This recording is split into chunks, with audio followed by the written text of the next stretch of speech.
Alright guys, I'm not gonna do the typical YouTuber thing and make you guys wait to see the car at the end of the video, make you sit through a whole 10-minute vlog just to figure out what I got, you know? But before I show you guys the car, I wanna say a couple things. I know I'm gonna catch flack for the car that I chose, just because not everyone would have chose this car, or maybe a lot of people would have chose that car. I don't know. A lot of people already know what it is because they hang out on the Twitch streams and whatnot. And before you cast a judgmental comment, I just want everyone to know that I got this car because it's what I wanted, and that's all I want you guys to know, is that that's why I got this car, and nothing else should matter. I know that won't be good enough for a lot of people, which is fine.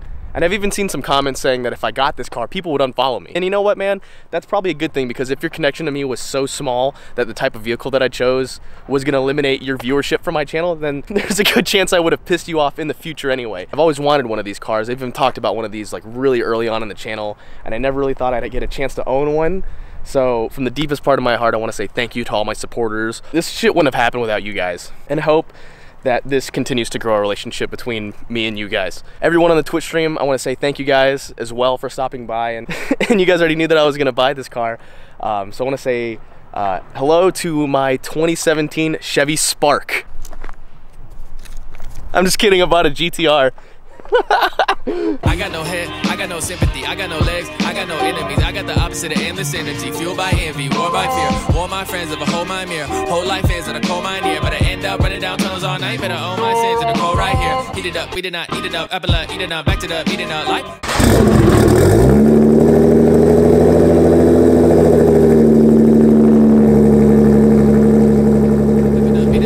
Sick of the cheating and lies, pick it up, keep it all nice. I've been repeated all night. I don't wanna hear what it say no more. Tell to change up, but it ain't no more. When the day go, thoughts that appear to be played out. Seem to hang on for like way long. Yeah, I can never wait on. Yeah, I can never be this quick. Gotta ease into it, let it rain on. I've been way gone, call me made off. I've been running game on them while I stay lost. Hit them with the fade and I'm off radar. Never had the patience to wanna play dog till it paid off. I got no reason, not even a wish. Fuck all the speaking, I'm bleeding the fist. Got what you needed, now leave it to this. Free to dismiss what I need in assist. Oh my god. I never thought I would get to this point in my life to where like this is mine. Like I can remember when they like showed up in like magazines and on TV, and when they were featured in Fast and the Furious, and I can remember as a kid always wanting one. You know, I've always been an American Muscle fan, and I know that's gonna really set weird with a lot of you guys, but this is something that I've always wanted, and it just was kind of always out of my reach, you know? I started doing the math and realized I was like, that's my next car. And it's my fucking car. You can tell because the heatwave visual thing on the side. I'll be honest with you guys, I mean, buying the Corvette was a big deal to me. It really was, because I had this, for a while I had the same vehicle as my father, and him and I shared that special bond, you know? Me and my dad have always been really, really close. And that was great, and I really wish that the accident never had happened. That it really sucks that it went down the way it did. But this is a whole new level of excitement in nervousness and happiness that I don't think I've ever felt with a car before. A lot of people get on to me because I'm constantly buying my dream car. And yes, this was my dream car, but like high school me dream car, the car that I never thought I could own really. So it's absolutely bananas that it's sitting on my key fob, and I hope people don't think that I'm bragging or showing off, or what's the cool kids rice gum people flexing. I'm just really excited to show you guys and do a lot of stuff with this thing with you guys, and see you at car meets. When I bought the H2, a lot of people were really stoked because it was different. And I know that I'm not the first YouTuber to have a GTR, and I know I won't be the last. And I'd love to be able to tell you guys that my GTR is gonna be completely different than everybody else's GTR. But the truth is that like, I'm not sure there's a whole lot I can do to it to make it 100% different than what everybody else has done. I felt like the Corvette was a pretty different Corvette for what it was. And I'm not looking to make the world's fastest GTR. I don't have that kind of time or money. But I am gonna make it into something that I really like, something that I'm really proud of. And I want it to stick out a little bit from the average YouTuber GTR. Now, to a lot of people, that this GTR is gonna look pretty much like a lot of other GTRs out there as of right now. But some of you guys might notice that there's some aftermarket parts, which is actually one of the reasons I went to check out the car in the first place. I know wheels for the GTR aren't cheap, especially not Inkies. So that means that someone's put some money into this car. So I went and checked it out, and they gave me a list of everything that's done to the car, and it's a good bit of bolt-ons. Forgive me because I don't know 100% about GTRs, but it's got aftermarket injectors, it's got an E85 flex fuel kit, it's got aftermarket fuel pumps, aftermarket blow-off valves, charge pipes, intake, and downpipes. I don't know if it has a full exhaust. It sounds pretty good, but it's not super loud, but it sounds pretty good. Cobb tuner thingamabob here that shows me my E85 mix and boost and a couple other things. I'll have to really figure out how to use this. And if anybody who owns a GTR on YouTube that knows a lot about these, feel free to comment your advice and whatnot. Now, I don't know this for sure, but I did some research on the modifications that it has done to it. With this build, I'm assuming it's around 600 all-wheel horsepower. This is a 2013 model. As far as the exterior goes, it's flawless. Interior is pretty much flawless. There's some mild scratches from probably keys or something here in the center console. I'll probably wrap over that or get a new one. I've got a lot planned for this car. I actually really like the clean setup as it is right now, especially with the carbon wing. It's a black edition, but I want to do a bunch more carbon fiber bits. I want to do a custom headliner. I want to get rid of these seats because they have the red and I don't like them. So if you're in Atlanta and you want to swap out for the black edition seats for regular just black seats, hit me up, dog, because I'll trade them. But we're gonna make this car badass. And here's what, and I know a lot of you guys are classic Chevrolet, Mustang, hardcore guys. Like, I have never seen somebody suggesting to buy a Mustang than when I was looking for this car. It's absolutely ridiculous how many people wanted me to get like a GT350. But a lot of people are gonna talk shit about the GTR because it's a YouTuber car or whatever. I'm gonna change your minds. There's a lot of people out there who weren't sure about Corvettes before I had a Corvette, and now they like Corvettes. You best fucking believe I'm gonna change your minds about the GTR in the next couple of months. Bet money. But enough chit chat, and I'm gonna take some more photos and videos walking around for the preview you saw earlier, and then I'm gonna get on the road and I'm gonna do launch control. I'm gonna freak you guys out because this shit's fast. Oh yeah, within an hour of having it, I won my first race against Justin's Lamborghini. Just saying. Told there's like the world's biggest mosquito in here. Let's go, get out, out. Nobody rides for free. Yeah. That's the only thing that bothers me. I've like always wanted a GTR. I mean, like even early on in my channel, I talked about getting a GTR one day. And I don't know why I never did. I mean, between like the BMW and the Camaro, I mean, obviously those were under $30,000 vehicles. I couldn't afford those at the time. And then the Corvette was, you know, I think like a $40,000 vehicle. And this is a $70,000 vehicle. I mean, obviously, I think that's probably why I never even considered one, is because they were so expensive and unobtainable for me at the time. I don't want to scare this person, but I also want to get on it.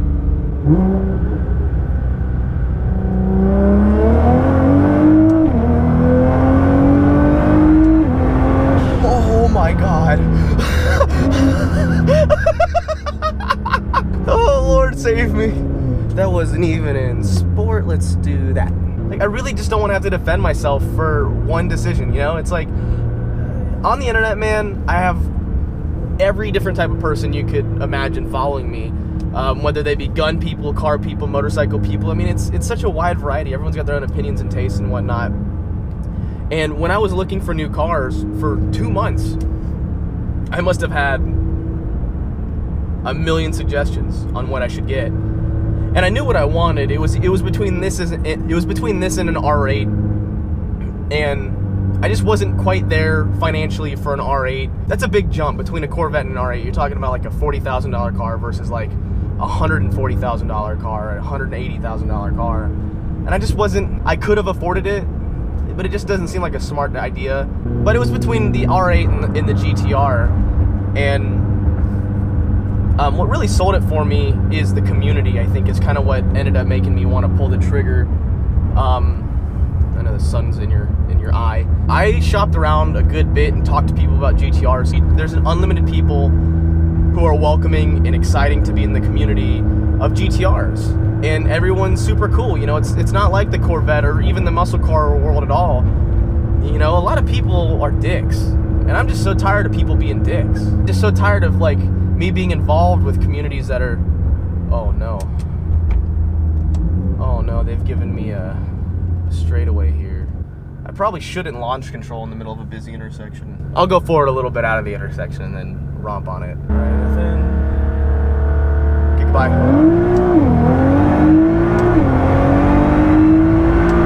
That was 100. Like right then and there. Holy shit. I'm gonna do launch control real quick because I got time, I think. Alright, foot on the gas.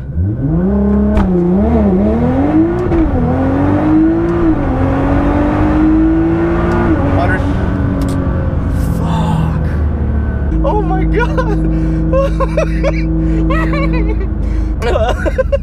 It's comically fast. It's stupid. I could do that all day. In fact, I think I'll do it again. Oh. And that's only on 93. That's not even E85. Oh God! How the fuck did I get here? How did I make it this far? I certainly don't think I've ever deserved anything quite like this. There's a guy in a go-kart.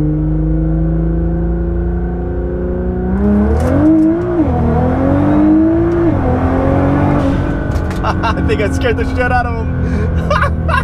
But man, I've done a complete 180 as far as vehicles that I've owned. I went from American Muscle, V8, supercharged, manual, to Japanese-made, V6, twin turboed.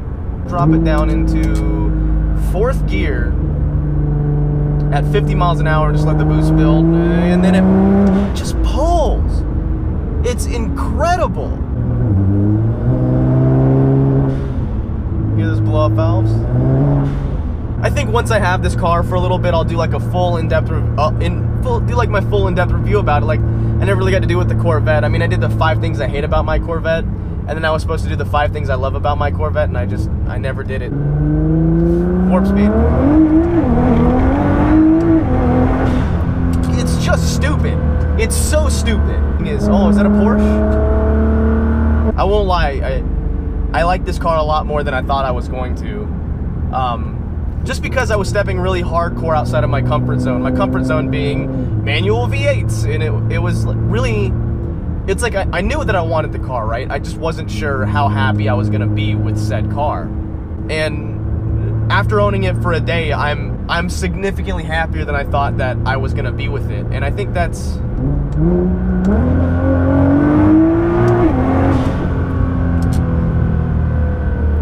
the important part. It just doesn't get old, man. God, it being able to hook like that is just so awesome. I was really worried, you know, topping the Corvette was going to be very hard for me.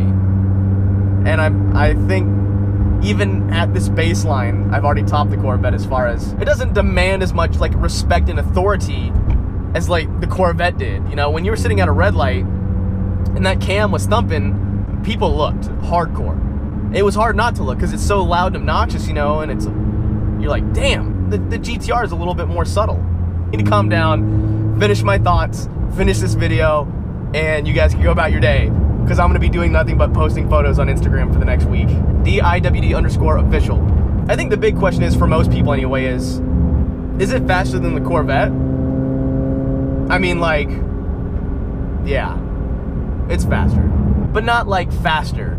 It's quicker than the Corvette. How about that? Let's put this in perspective. From 0 to 100, this thing would blow the Corvette's doors out all day long. That's what it's designed to do. From a dig, it's supposed to be very fast, and it's what it is. I think factory. I was reading online. They say that the 0 to 60 stock is like 2.7 seconds. I think this has got a little bit more horsepower than stock, and it's on stickier tires, so it can hook a little bit better. From 0 to 100, it's noticeably faster. Like, significantly faster. It's laughably fast. And most of that's due to the fact that the Corvette was rear-wheel drive and it couldn't hook. The Corvette never hooks on street condition. It just does. It just never did. Even on the R888s, it spun really, really bad. Up until about 80 miles an hour. I mean, the GTR makes less power at this point. It weighs almost exactly the same as the C7s did. I think the C7 weighed somewhere around 3,700 pounds, give or take. This comes in around at 3,800 pounds. So the weight's really close. All you have to do is match the wheel horsepower. The Corvette made 780 wheel horsepower on meth. I never got to really get on it that much with the methanol, so I don't really have a baseline. But like I said, the Corvette would never have performed like this car ever does. Unless it was on a drag strip, which I never took it to. So I have no idea what the car would have run. I will probably take this car to the drag strip. I'd like to see what this car can do.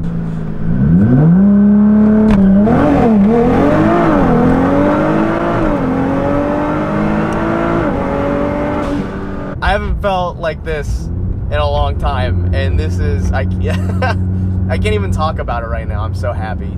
I just want to say thank you guys for being so supportive over the years, and those who have stuck around, and those who are going to continue to stick around, and those who are going to be stoked for me. I really appreciate it, and can't wait to see you guys at Caffeine and Octane. Ooh, is that this Sunday?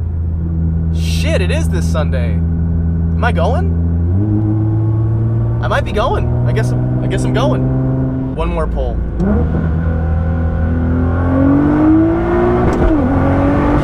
Oh my god, I gotta stop. It's so fast.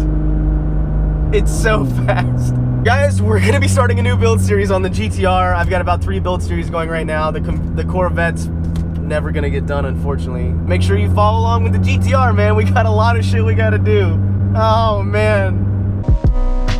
My mama told me speak, but words are held accountable. Speaking starvation, feeling worthless cause my mouth is full. Work is insurmountable, curb me with the palpables. Unexplained abstract, serving by the mountain full. Circuits I just drown into, a circus, Santa clown or two. Work, slack, work, what the fuck is that amounting to?